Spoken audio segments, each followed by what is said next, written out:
Olá, seja bem-vindo.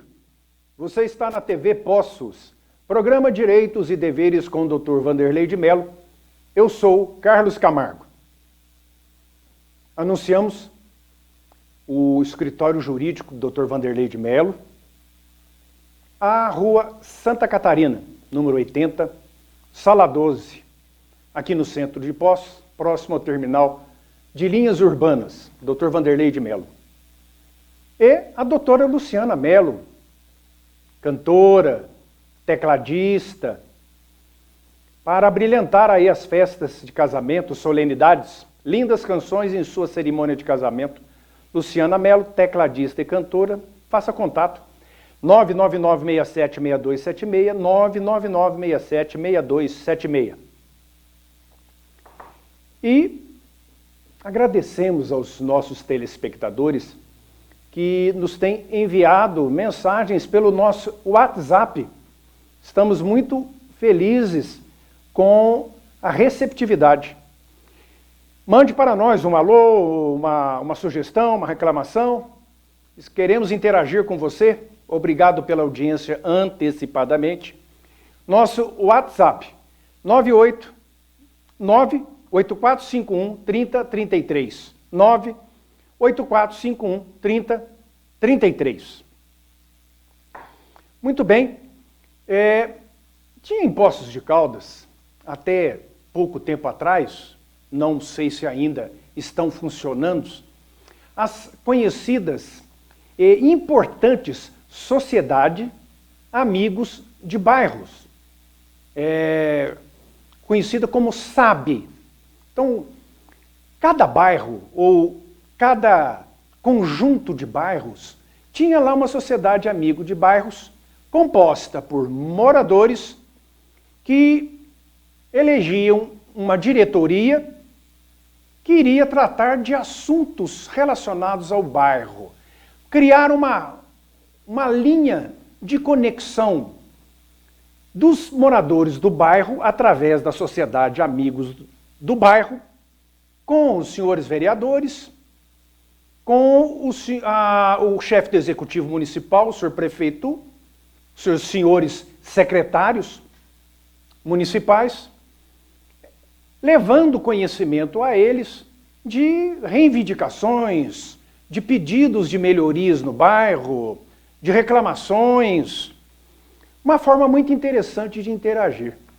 E essas SABs, Sociedades Amigos de Bairro, eram todas elas incorporadas à União das Sociedades Amigos de Bairro, que era a USAB, comandada por muito tempo pelo nosso querido Carlos Graminho, Carlão. E, infelizmente, com o passar do tempo, isso foi esfriando, foi esfriando, foi esfriando. E isso não pode acontecer, porque é uma voz muito forte que o bairro tem, como eu disse, em conexão com vereadores e com a prefeitura. E para os vereadores é importante também, porque eles vão dar o feedback, o retorno às sociedades, participar de reunião, ir lá na reunião da diretoria, dos moradores, para saber lá o que é que eles estão precisando, o que eles estão querendo, estão reclamando. É muito importante essa interação, né, que pode ser feita hoje pelos instrumentos eletrônicos, computador, o celular, mas também presencialmente em algumas reuniões. Bom, nós estamos reativando aí a Sociedade Amigos de Bairros das Chácaras Poços de Caldas e adjacências.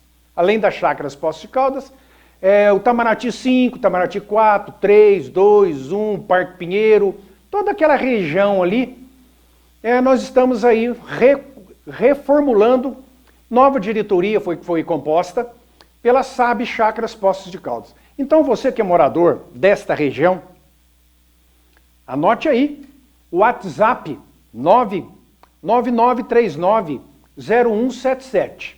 99939-0177. Se você preferir falar diretamente com o senhor Antônio Donizete Silva, que é o atual presidente da Sociedade Amigos do Bairro da Chácara Poços de Caldas, que é o Toninho da barbearia, Toninho Barbeiro, Antônio Donizete Silva. 999980898. 999980898. Então é só ligar e dizer, ó, eu sou o morador fulano de tal, aqui do bairro, ou das adjacências aqui do bairro, tal coisa está precisando fazer, tal coisa está incomodando, e assim por aí vai, né? Quem sabe vão voltar agora aí para o próximo ano, novamente, de todos os bairros de Poços de Caldas, como era feito, né? E voltar também ao ZAB, que é a união de todos esses aí. Foi um período muito bom para a cidade de Poços de Caldas, auxiliou demais o prefeito municipal, os secretários, me lembro muito bem na época do Dr. Sebastião Navarro Vieira, e que tinha muita interação, agia muito participava até das reuniões da USAB, da União das Sociedades Amigos de Bairro. Bom, hoje eu vou dar mais uma dica de leitura aqui. É um livro que chama O Sócio do Filho. O Sócio do Filho. Esse livro, ele traz a verdade sobre os negócios milionários do filho do ex-presidente Lula. Esse livro é de autoria do pesquisador, do escritor, do jornalista Marco Vitali, que é formado em comunicação social, com pós-graduação em marketing, e que encontrou sua melhor expressão profissional como fotojornalista. Desde 88 ele está dedicado a isso, criou o Núcleo de Imagem Solidária do Rio das Pedras, que ensina fotografia para crianças e adolescentes da comunidade carioca. E dedica-se ao desenvolvimento de ações sociais com ênfase na valorização da pessoa com deficiência. Ele fundou há 15 anos o Instituto Percepções de Responsabilidade Social, uma organização de direito privado sem fins lucrativos. Foi diretor de mercado leitor dos jornais Folha de São Paulo, Folha da Tarde, Agora São Paulo, Notícias Populares, Diário Popular, Diário de São Paulo e Jornal do Brasil. E de 2009 a 2016 foi diretor do Grupo Gol, período retratado nesse livro. Então, quando esse senhor Marco Vitali foi diretor de uma empresa chamada Gol, que não tem nada a ver com a empresa de aviação, mas era uma empresa relacionada aí à parte de telecomunicações, ele foi diretor. Então, essa história que ele conta nesse livro, ele é um que vivenciou, ele estava lá dentro da empresa quando tudo isso aconteceu. E aqui está tudo documentado. O que ele fala, ele prova.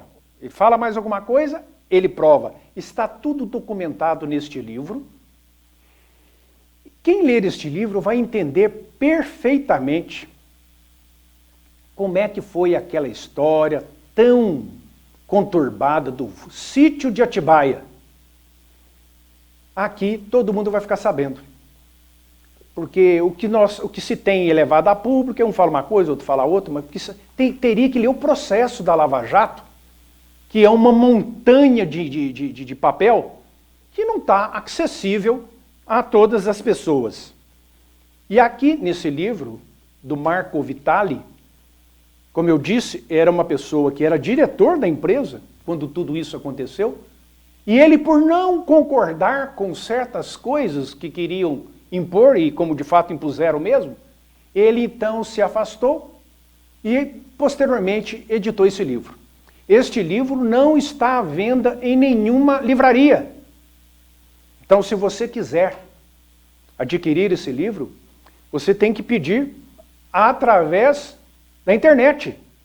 Digita lá no Google, Marco Vitali, sócio do filho. Ali você faz contato e, através do cartão de crédito, você compra o livro e o livro chega na sua casa rapidinho, como chegou na minha.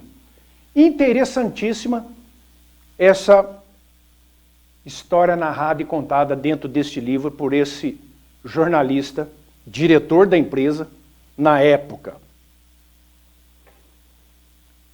A escola pública, principalmente a fundamental, das crianças que estão ali iniciando os primeiros anos na escola, é uma coisa de suma importância e uma responsabilidade enorme dos professores e diretores, porque são eles que vão regar aquela plantinha que vai crescer ali, o conhecimento, a cultura, ajudar no caráter, na personalidade, na formação da criança. E isso tem que ser feito com total isenção de qualquer paixão política, partidária, ideológica, qualquer uma. Isso não é assunto para se mexer, para se tratar dentro de escola pública. Porque a escola pública não é do professor, ela não é propriedade do diretor, ela é propriedade do município. E sendo do município, é do povo, é minha, é sua. Então quem está ali como diretores, como professores, eles estão ali na qualidade de colaboradores, de profissionais, a exercer uma missão muito reconhecida pela sociedade. Todos nós passamos pelas mãos dos professores e das professoras. O advogado começou aonde? Lá com a professora. Eu não esqueço da minha primeira professora e de outras. O médico, o mais famoso dos cientistas, todo mundo.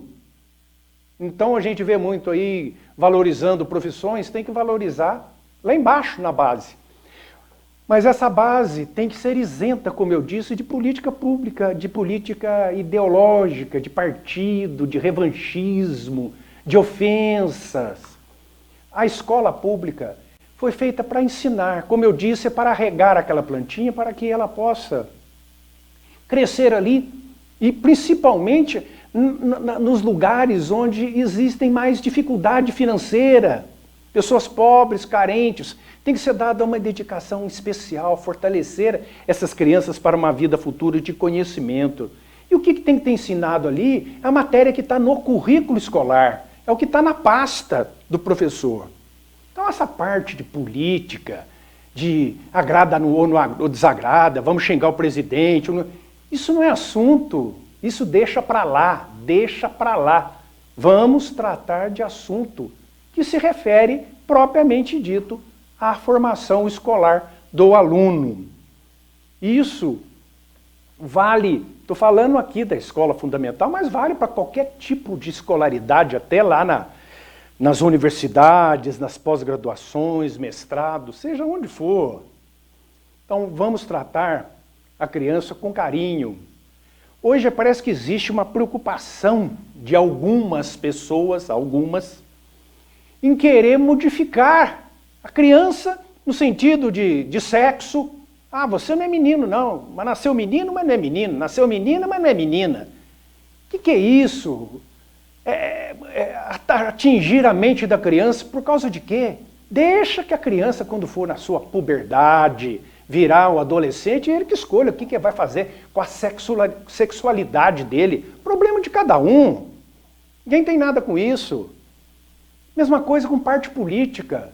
Forçar uma ideologia, forçar uma criança a acreditar que nos fulano de tal, o prefeito, o governador, o presidente não presta, e não sei o que tem. Não é assunto de escola, isso não é cultura, isso não insere no aluno formação. Cadê a matéria de português, matemática, geografia, história, ciências? Né? Cadê? Sociologia. Aonde que está tudo isso?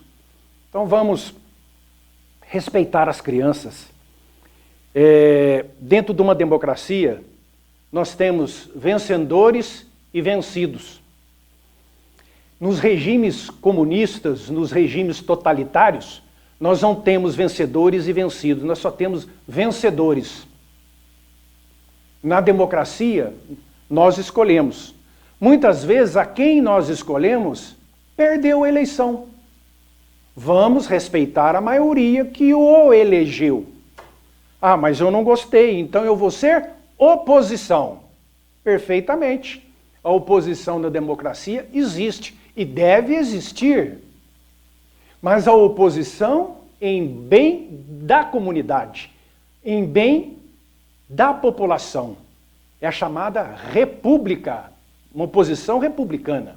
Como é a oposição republicana? Aquilo que estiver de acordo para o bem de todos, nós votamos a favor. Nós estamos junto com a situação, com o governante. Aquilo que nós entendemos que não vai ser bom para a população, nós vamos votar contra o governante. Então é assim que funciona numa democracia, oposição e situação. E essa é salutar, esse entrelaçamento aí de choque de opiniões, que é muito bem-vinda. Agora, o que a gente observa é uma oposição pela oposição. Não se respeita quem ganhou, eu perdi, então eu vou passar 4 anos ofendendo, malhando, inventando mentiras, que é hoje chamada de fake news, atacando, dizendo todo tipo de palavras, pichando o muro. Então, isso não é oposição republicana. Então, o Brasil em primeiro lugar. Já que a gente volta.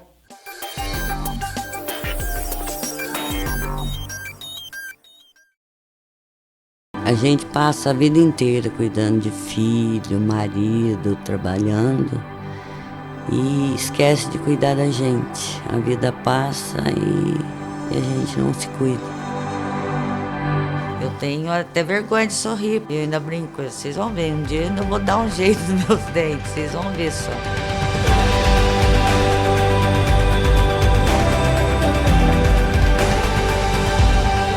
Eu sinto como se tivesse nascido de novo. Eu ganhei uma nova chance de ser feliz.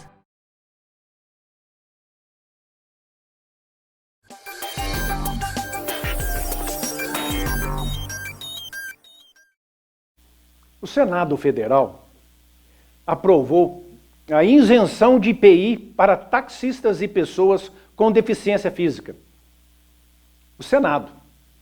Essa isenção, Dudu, já existia, mas iria acabar agora em 31 de dezembro. Então, o presidente Bolsonaro já tinha entrado com um pedido chamado medida provisória, mas o Senado resolveu então encampar e aprovou essa isenção de IPI, aprovou a prorrogação da isenção de IPI para taxistas.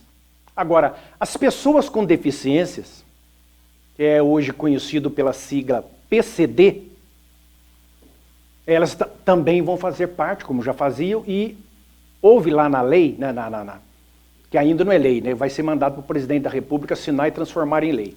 Projeto aprovado. Houve lá uma relação das doenças, das deficiências, que dão direito a essa isenção do imposto de propriedade da indústria do veículo, que varia aí de 30%, 35% até 40% do valor do carro. Então é uma economia excelente que a pessoa vai fazer, comprar o carro aí com essa isenção, muito mais barato. Mas o carro tem que custar até R$200 mil. E a potência de 2.0, até 2.0.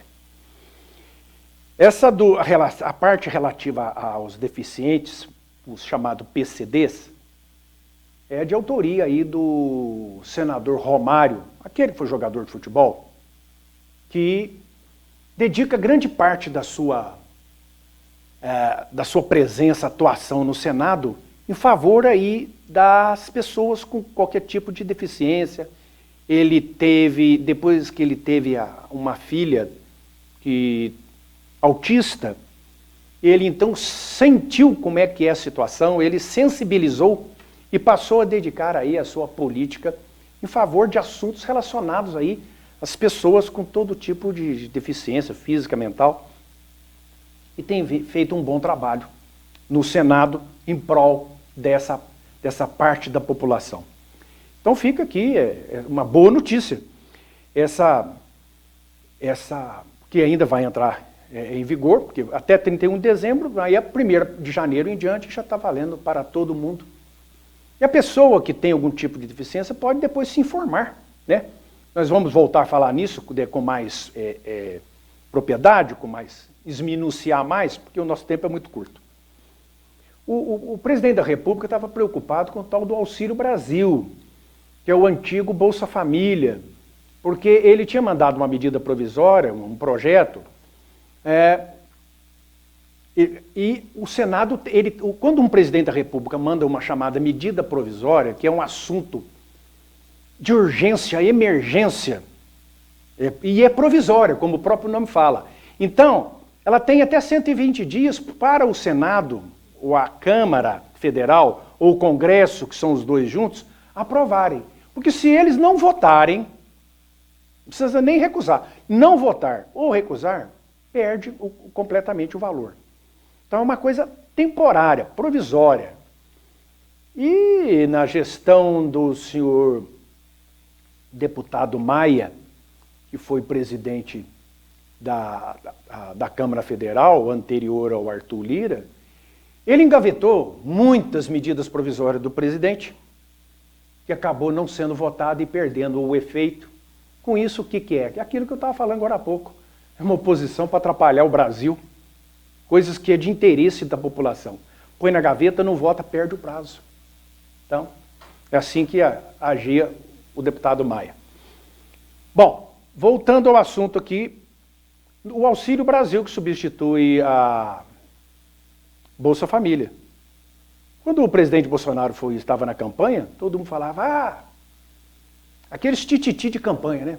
Vai acabar com Bolsa Família. Isso lá no Nordeste deu uma repercussão violenta. E Bolsonaro teve uma grande votação, mas lá no Nordeste a situação dele ficou complicada. Por quê? Muita gente foi nesse embalo aí. E a grande parte da população do Nordeste é ajudada com esse Bolsa Família. Vai acabar o Bolsa Família se ele ganhar. Mentira, fake news. Além dele não acabar, ele agora aumentou. E não é que ele está encontrando resistência para que isso aconteça. Mandou medida provisória.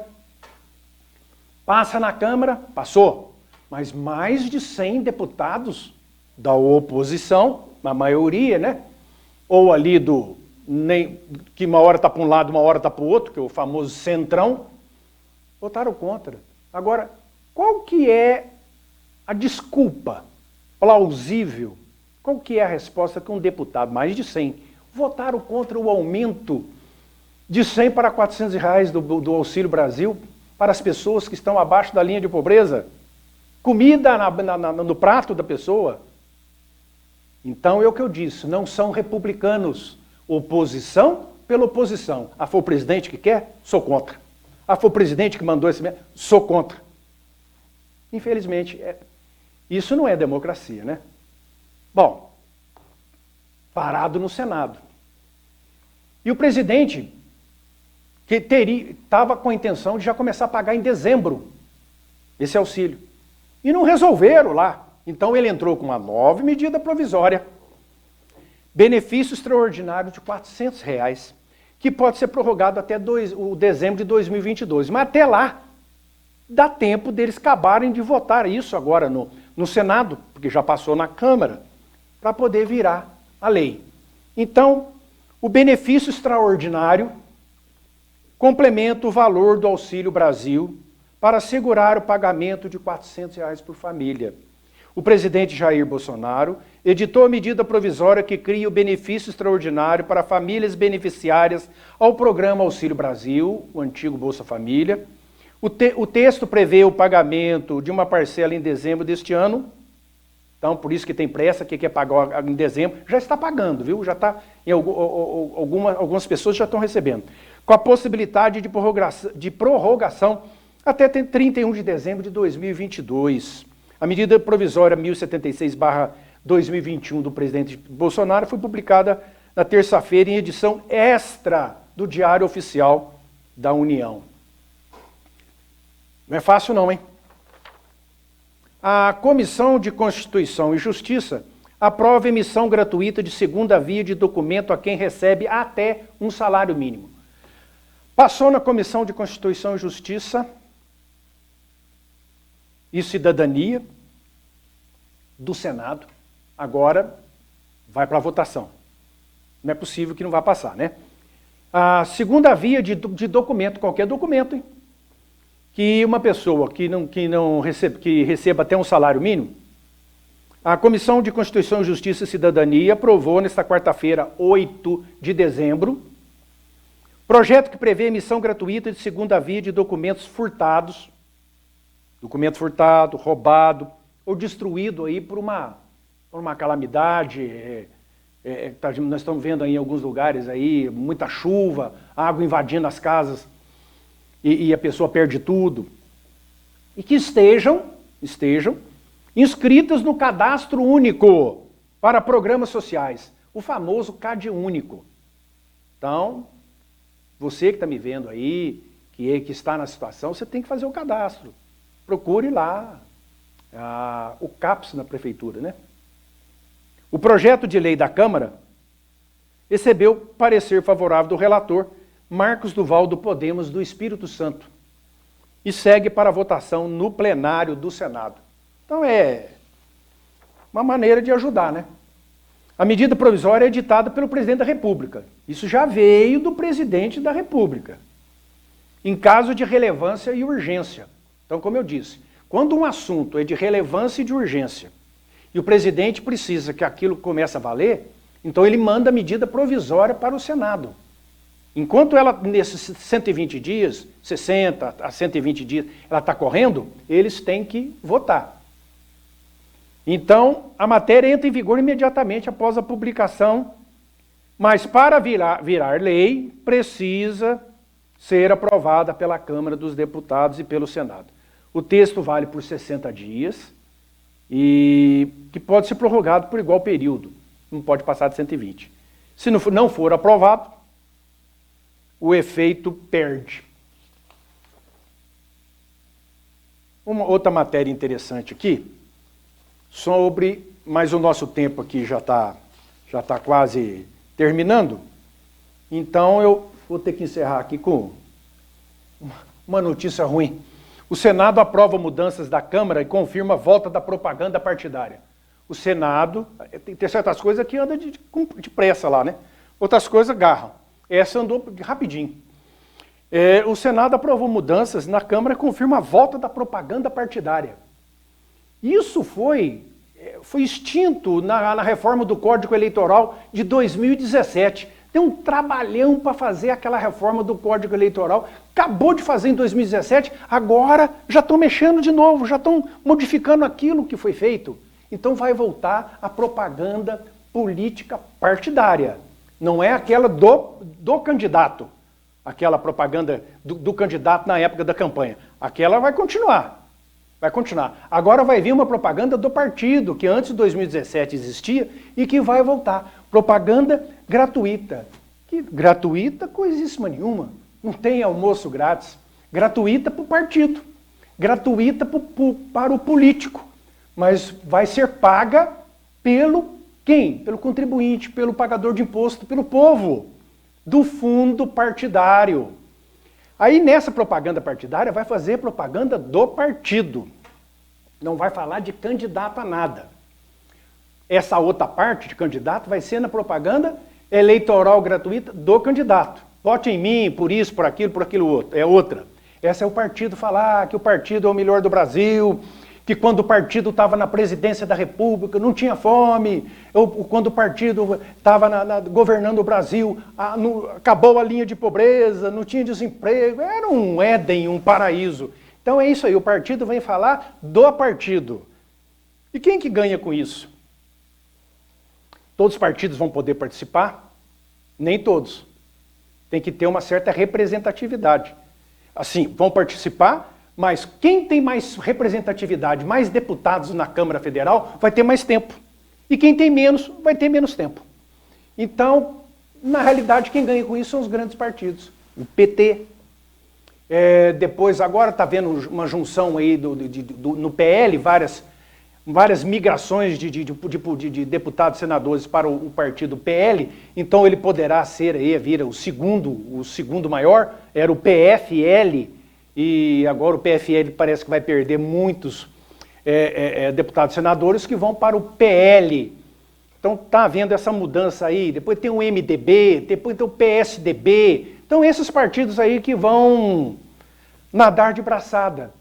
E quem vai ganhar com isso são as emissoras de TV, porque não é gratuito, não. As emissoras vão ganhar. E quem vai ganhar mais? As grandes emissoras. Inclusive, uma que está com a corda no pescoço em relação à parte de dívida, finanças. Semana que vem a gente volta. Muito obrigado pela atenção. Fiquem com Deus.